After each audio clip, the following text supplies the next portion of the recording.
57talk.com. Gary Cubetta back with you again, Scottsdale, Arizona. My pleasure to introduce Bill Fleckenstein from FleckensteinCapital.com and who writes a weekly column on MSN. Bill, great to have you back with us. Thanks for having me.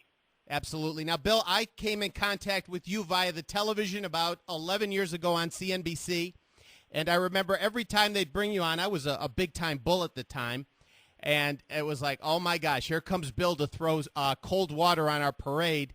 Bill, what was it like being a bear way back in the very, very bullish days of the late 90s? Well, it was a little bit lonely. It was kind of unpopular, but it was so obvious to me how it was all going to end.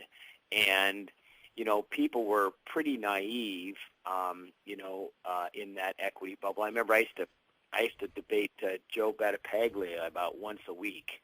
Of course, he's bearish now, but so it was, it was interesting. It seems like so. I mean, not just so long ago in terms of time, but so long ago in terms of all the things that have happened.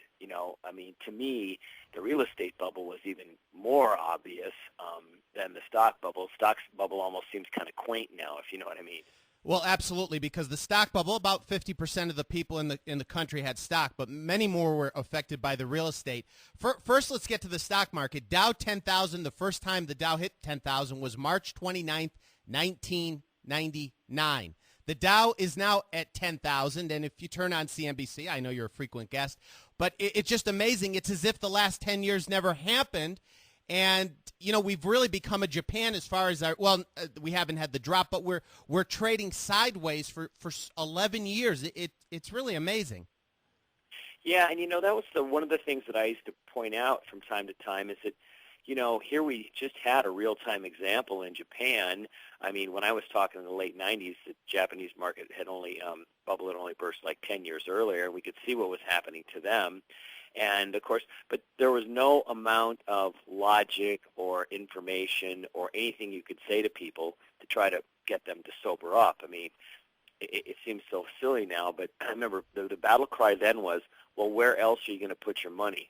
People thought that it was the only place to put your money. They didn't want to have it in real estate. They wanted to have it in stocks.